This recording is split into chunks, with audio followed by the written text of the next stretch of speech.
നമസ്കാരം. നമസ്തേ.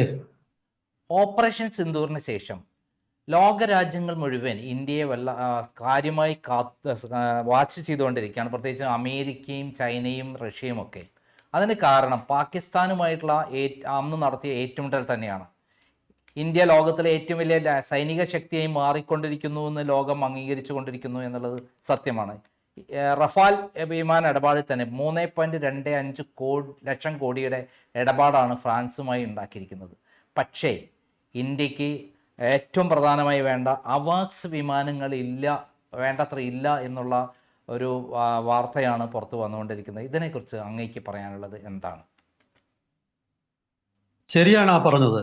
അതായത് യുദ്ധവിമാനങ്ങളുടെ എണ്ണത്തിൽ പാകിസ്ഥാനേക്കാൾ ബഹുദൂരം മുന്നിലാണ് ഇന്ത്യ.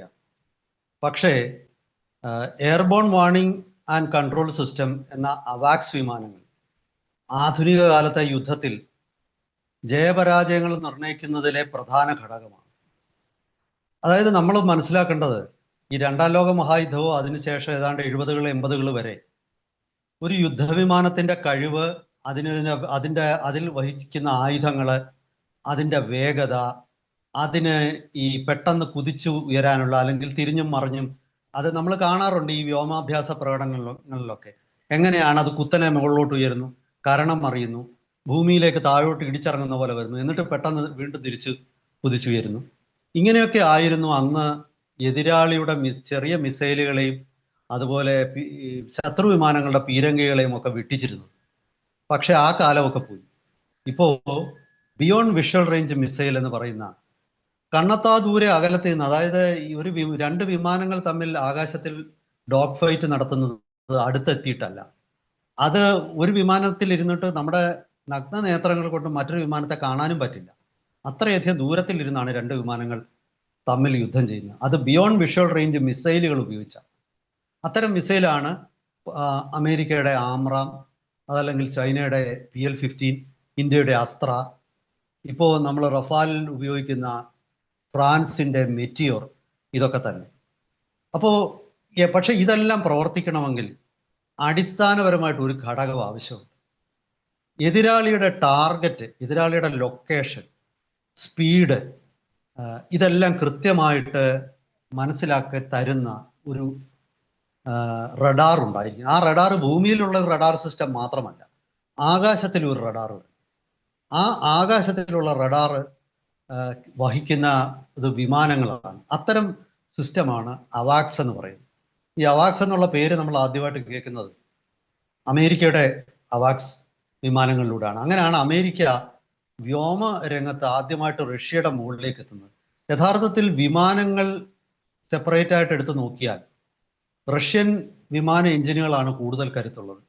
റഷ്യയുടെ വിമാനങ്ങൾക്ക് ഈ MiG 25, 29 ഒക്കെ ഏതാണ്ട് 50,000-60,000 അടി ഉയരത്തിൽ വരെ, അതായത് സ്പേസിന്റെ തൊട്ടടുത്ത് വരെ എത്തിക്കൊണ്ട് അത് അത്ര ഉയരത്തിൽ പറക്കാൻ കഴിയും റഷ്യൻ വിമാനങ്ങൾക്ക്. അമേരിക്കൻ വിമാനങ്ങൾക്ക് പലതും 50,000 അടി ഉയരത്തിൽ എത്തിക്കഴിയുമ്പോഴത്തേക്കും അവയ്ക്ക് ഒരുപാട് വീക്ക്നെസ്സുകൾ പ്രത്യക്ഷപ്പെടാൻ തുടങ്ങും. റഷ്യൻ വിമാനം അങ്ങനെയല്ല. പക്ഷെ പിന്നെ എങ്ങനെ അമേരിക്കയുടെ ദൗർബല്യത്തെ മറികടന്നു എന്ന് ചോദിച്ചാൽ, ഇലക്ട്രോണിക്സ് വാർഫെയറിലൂടെ അവാക്സ് എന്ന് പറയുന്ന ഈ റഡാർ ഡെവലപ്പ് ചെയ്ത്, ഈ റഡാർ ഭൂമിയിലുള്ള കമാൻഡ് ആൻഡ് കൺട്രോൾ കേന്ദ്രങ്ങളുമായിട്ട് ബന്ധിപ്പിച്ചിരിക്കും. അപ്പോൾ ഈ ആകാശത്തിലുള്ള ഈ റഡാറുകൾ ഘടിപ്പിച്ച അവാക്സ് വിമാനങ്ങളാണ് യുദ്ധത്തിനെ നിയന്ത്രിക്കുന്ന എന്ന അവസ്ഥയിലേക്ക് ഇപ്പോൾ കാര്യങ്ങൾ എത്തിയിട്ടുണ്ട്. അങ്ങനെ വന്നപ്പോൾ പാകിസ്ഥാന്റെ കൈവശം നമ്മൾ അവാക്സ് ഉള്ള വിമാനങ്ങളുടെ എണ്ണം നോക്കിയാൽ 11 എണ്ണമുണ്ട്. 11-12 ഉണ്ട്. ഇന്ത്യയുടെ കൈവശം 4 എണ്ണമേ ഉള്ളൂ. പരമാവധി 5 എന്ന് വേണമെങ്കിൽ പറയാം ചില സാഹചര്യത്തിൽ. കാരണം ഇത് ഒരു വല്ലാത്ത ഒരു പ്രതിസന്ധി ചിലപ്പോഴെങ്കിലും ഇന്ത്യക്ക് സൃഷ്ടിക്കുന്നുണ്ട്. ഇന്ത്യയുടെ കൈവശമുള്ളത് ഇസ്രായേലി അവാക്സ്, അതായത് ഇസ്രായേലി റഡാർ സിസ്റ്റമായ ഫാൽക്കൺ എന്ന ഒരു സിസ്റ്റമാണ്. അത് ഉറപ്പിച്ചിരിക്കുന്നത്, ആ ഫാൽക്കൺ എന്ന ഈ റഡാർ സിസ്റ്റം ഉറപ്പിച്ചിരിക്കുന്ന റഷ്യയിൽ നിന്നും നമ്മൾ വാങ്ങുന്ന IL-76 എന്ന വിമാനത്തിലാണ്. ഇല്യൂഷൻ 76 എന്ന് പറയും. പാകിസ്ഥാന്റെ കൈവശം ഇരിക്കുന്നത് 9 സ്വീഡിഷ് വിമാനമായ സാബ്, അതിനോട് ആ വിമാനത്തിൽ തന്നെ ഘടിപ്പിച്ചിരിക്കുന്ന അവാക്സ് ആണ്. അതാണ് അത്തരം 9 പിന്നെ 2-3 ചൈനീസ് വിമാനങ്ങൾ, അത് പിന്നെ ചൈനീസ് നിർമ്മിതമായിട്ടുള്ള അവാക്സ് വിമാനമുണ്ട്. ഇതാണ് പാകിസ്ഥാൻ. അപ്പം നമ്മുടെ കൈവശം ഉള്ളത് 3 ഫാൽക്കൺ സിസ്റ്റംസ്, പിന്നെ ഇന്ത്യ തദ്ദേശീയമായിട്ട് വികസിപ്പിച്ച ഒരു നേത്ര എന്ന ഒരു റഡാർ സിസ്റ്റമുണ്ട്. ആ നേത്ര റഡാർ സിസ്റ്റമാണ് നമ്മുടെ കൈവശമുള്ള രണ്ടാമത്തേത്. അത് 2 വിമാനങ്ങൾ ഘടിപ്പിച്ചിട്ടുണ്ട്. പക്ഷെ അത് ഒരെണ്ണം പലപ്പോഴും പ്ലാറ്റ്ഫോം, അതായത് വിമാനത്തിൻ്റെ ചെറിയ പ്രശ്നങ്ങൾ കാരണം അത് പൂർണ്ണമായിട്ടും സംയോജിക്കപ്പെട്ടിട്ടില്ല എന്നാണ് പറയുന്നത്. അപ്പോൾ പാകിസ്ഥാനിൻ്റെ കയ്യിൽ വെറും കണക്കെടുത്ത് നോക്കിയാൽ ഏതാണ്ട് ഇന്ത്യയുടെ ഇരട്ടി അവാക്സ് വിമാനങ്ങൾ, അവാക്സ് എന്ന് പറയുന്ന എർലി വാർണിംഗ് സിസ്റ്റം റഡാറുകൾ ഘടിപ്പിച്ച വിമാനങ്ങൾ. ഇതൊരു വല്ലാത്ത ഒരു പ്രതിസന്ധി ഇന്ത്യക്ക് സൃഷ്ടിക്കുന്നുണ്ട്. അതായത് കാരണം ഇന്ത്യയുടെ മർമ്മപ്രധാന കേന്ദ്രങ്ങൾ ആക്രമിക്കാൻ പാകിസ്ഥാൻ ഇപ്പോൾ കഴിവുണ്ടെന്നാണ് താങ്കൾ പറയുന്നത്, ഈ അവാക്സ് വിമാനങ്ങൾ ഉപയോഗിച്ച്. തത്വത്തിൽ അത് ശരിയാണ്. മർമ്മപ്രധാന കേന്ദ്രങ്ങളിൽ ആക്രമണം നടത്താനുള്ള, അതായത് ഇന്ത്യയുടെ മർമ്മപ്രധാന കേന്ദ്രങ്ങളെ ലൊക്കേറ്റ് ചെയ്യാനുള്ള ശേഷി, അതാണ് കുറച്ചുകൂടെ ശരി.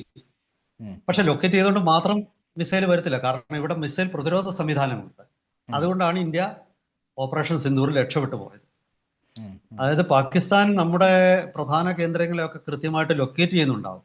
പക്ഷെ നമുക്ക് ലെയേർഡ് മിസൈൽ ഡിഫൻസ് എന്ന് പറയുന്ന പല തട്ടുകളായിട്ടുള്ള ഒരു വ്യോമ പ്രതിരോധമുണ്ട്. അതായത് ആദ്യം ഇവിടേക്ക് ഏറ്റവും ശേഷിയുള്ള S-400, അതിനുശേഷം ബറാക്ക് സിസ്റ്റം, പിന്നെ ഇന്ത്യ തദ്ദേശീയമായി വികസിപ്പിച്ച ആകാശ്.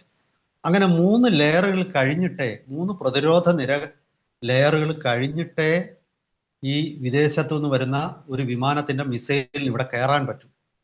പക്ഷേ അതൊക്കെ ആണെങ്കിലും നമ്മുടെ ലൊക്കേഷനുകൾ പാകിസ്ഥാൻ അവരുടെ റഡാർ ഉപയോഗിച്ച് കൃത്യമായിട്ട് അവർക്ക് സ്പോട്ട് ചെയ്യാൻ പറ്റുന്നു എന്നുള്ളത്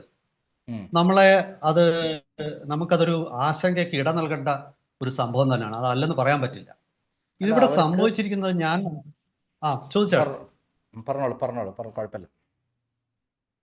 ഇവിടെ സംഭവിച്ചിരിക്കുന്നത്, ഇപ്പൊ ഞാൻ പലപ്പോഴും ചിന്തിക്കാറുണ്ട്, ഉത്തർപ്രദേശിന്റെ മാത്രം ബഡ്ജറ്റുള്ള പാകിസ്ഥാന് എങ്ങനെ ഇത്രയും വിമാനങ്ങൾ സ്വായത്തമാക്കാൻ കഴിയും? ഉത്തർപ്രദേശിന്റെ ബഡ്ജറ്റ് പാകിസ്ഥാന്റെ ബഡ്ജറ്റിനേക്കാൾ വലിയ ബഡ്ജറ്റാണ്. അത് കേൾക്കുമ്പോൾ നമുക്ക് ചിലപ്പോൾ അവിശ്വസനീയമായിട്ട് തോന്നാം, പക്ഷെ അതാണ് യാഥാർത്ഥ്യം. അപ്പൊ ഇത്രയധികം വലിയ ബഡ്ജറ്റുള്ള ഇന്ത്യ പോലൊരു രാജ്യത്തിന് അവാക്സ് വിമാനങ്ങൾ എന്തുകൊണ്ട് വാങ്ങിക്കാൻ നമ്മൾ ശ്രമിച്ചില്ല? അതാണ് നമ്മുടെ ഡോക്ട്രൈനൽ ഫോൾട്ട് എന്ന് പറയാം. അതായത് ഈ തന്ത്രപരമായ പിഴവാണ്. ഇന്ത്യ പോലൊരു രാജ്യം നമ്മുടെ പ്രയോറിറ്റീസ് തീരുമാനിക്കുമ്പോൾ ഇതില്ലേലും കുഴപ്പമൊന്നുമില്ലെന്നേ, അത് നമുക്ക് ആവശ്യത്തിന് വിമാനമൊക്കെ ഉണ്ടല്ലോ, എന്തിനാ ആവശ്യമില്ലാതെ ഇത്രയും പണം ചെലവഴിച്ച് ഇത്തരം വിമാനങ്ങൾ വാങ്ങുന്നത് എന്ന സംശയമാണ് എന്ന ഒരു തടസ്സവാദമാണ് ഈ കൂടുതൽ അവാക്സ് വിമാനങ്ങൾ കൈക്കലാക്കുന്നതിൽ നമ്മളെ തടഞ്ഞത്. കാരണം ഞാൻ ആദ്യം പറഞ്ഞല്ലോ, ഇസ്രായേലിൽ നിന്ന് നമുക്ക് ഫാൽക്കൺ അവാക്സ് റഡാറുകളുടെ മൂന്ന് വിമാനങ്ങളാണുള്ളത്. ഈ 3 വിമാനങ്ങൾ കൂടെ നമ്മൾ $1 ബില്യൺ ചെലവാക്കിയെന്നാണ് സിസ്റ്റത്തിനും വിമാനങ്ങൾ കൂടെ. അതായത് ഏതാണ്ട് 10,000 കോടി രൂപ. അപ്പൊ ഇത് വളരെ കൂടുതലാണെന്നും ഇവിടെ പിന്നെ വിമർശനങ്ങളുണ്ടായി. നമ്മുടെ നാട്ടില് അങ്ങനെ ഒരു സർക്കാർ തീരുമാനിച്ചാൽ വെറുതെ അങ്ങ് വാങ്ങിക്കാൻ പറ്റത്തില്ല. അത് പല തലത്തിലുള്ള, ഇപ്പം ഡിഫൻസിൽ തന്നെ 3 തരത്തിലുള്ള കമ്മിറ്റികൾ, ഇതെല്ലാം കഴിഞ്ഞിട്ടാണ് പിന്നെ ക്യാബിനറ്റ് കമ്മിറ്റിയിലേക്ക് ഇത് എത്തുന്നത്. അപ്പോൾ ഈ താഴെ തട്ടിൽ വെച്ച് തന്നെ ഇതുപോലെ ഒരുപാട് ഈ ബ്യൂറോക്രസി അല്ലെങ്കിൽ പട്ടാള മേധാവികളുടെ ക്വറികളൊക്കെ വന്നിട്ട് ഇതിങ്ങനെ നീണ്ടു പോകും. നമ്മുടെ സിസ്റ്റത്തിൻ്റെ ഒരു പ്രശ്നമാണ്. ഈ സിസ്റ്റത്തിൻ്റെ പ്രശ്നം കാരണം ഇവിടെ ഒരു ആയുധം വാങ്ങിക്കുന്നത് എളുപ്പമല്ല. ഒരുപക്ഷെ അഴിമതി ഇല്ലാതാക്കാൻ വേണ്ടിയായിരിക്കാം പഴയ കാലത്ത് ഇത്തരം പല തട്ടുകളോട് പല അരിപ്പകളും കൊണ്ടുവന്നത്. പക്ഷെ ദൗർഭാഗ്യവശാല് ഈ അഴിമതിയെ ഒരു ഭാഗത്ത് പേടിക്കുമ്പം മറുഭാഗത്ത് പാകിസ്ഥാനിൽ ഈ തടസ്സമൊന്നുമില്ല. അവിടുത്തെ പട്ടാള മേധാവി എന്ത് വേണമെന്ന് വിചാരിച്ചാൽ പൈസ ഉണ്ടെങ്കിൽ അന്നേരം വാങ്ങിച്ചിരിക്കും, പൈസ ഇല്ല എന്നുള്ളൊരു കുഴപ്പമില്ല. പക്ഷെ പക്ഷേ ഇപ്പോൾ ലേറ്റസ്റ്റായി 3.25 ലക്ഷം കോടിയുടെ ഒരു ഇടപാടാണ് ഫ്രാൻസുമായിട്ട് റഫാൽ വിമാനത്തിൻ്റെ കാര്യത്തിൽ നടത്തിയിട്ടുള്ളത്. അപ്പോൾ എത്രയും ഗൗരവമായിട്ടുള്ള ഇന്ത്യയുടെ ആവശ്യം എന്താണെന്ന് മനസ്സിലാക്കിയിട്ടുള്ളതല്ലേ ഇന്ത്യ ചെയ്യേണ്ടത്? അല്ല, അവിടെ അതിലേക്ക് ഞാൻ വരാം. ഞാനത് പറഞ്ഞില്ല. ഏറ്റവും ഒടുവിൽ നമ്മൾ 12 അവാക്സ് വിമാനങ്ങൾ വാങ്ങിക്കാനുള്ള തീരുമാനം എടുത്തിട്ടുണ്ട്. Okay okay.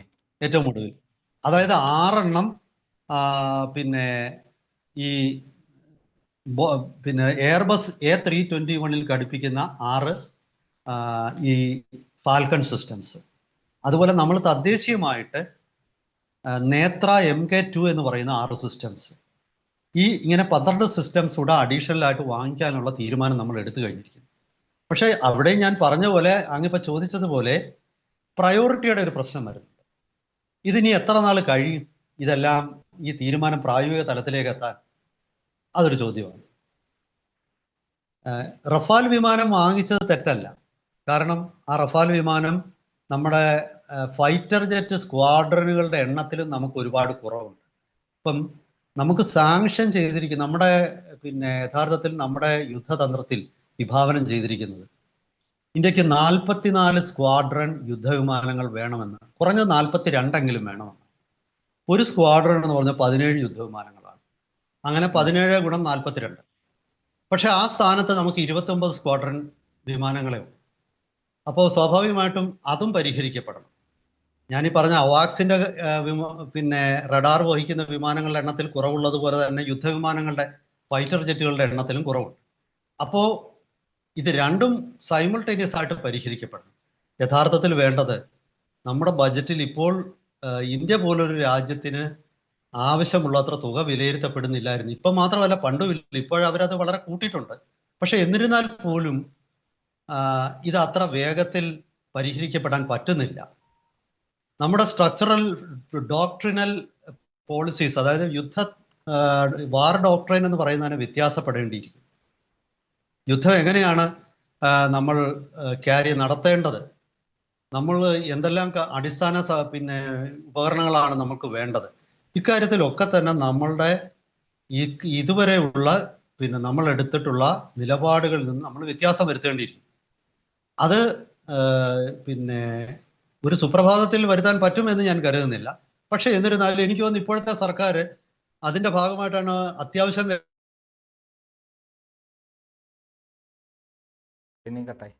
വിമാനം ഇപ്പം കരാർ ഒപ്പിട്ടത്. അതുപോലെ തന്നെ അവാക്സിന്റെ കാര്യത്തിലും ഈ 12 അഡീഷണൽ വിമാനങ്ങൾ വാങ്ങണം എന്നുള്ള ഇപ്പോഴത്തെ തീരുമാനം അതിവേഗം നടപ്പാക്കുക എന്നുള്ളതാണ്. അതായത് സാധാരണഗതിയിലുള്ള തടസ്സവാദങ്ങളോ അല്ലെങ്കിൽ ബ്യൂറോക്രാറ്റിക്, അതായത് പ്രത്യേകിച്ചും ചൈന ഇതിനെ തടസ്സപ്പെടുത്താൻ പാടില്ല. പ്രത്യേകിച്ച്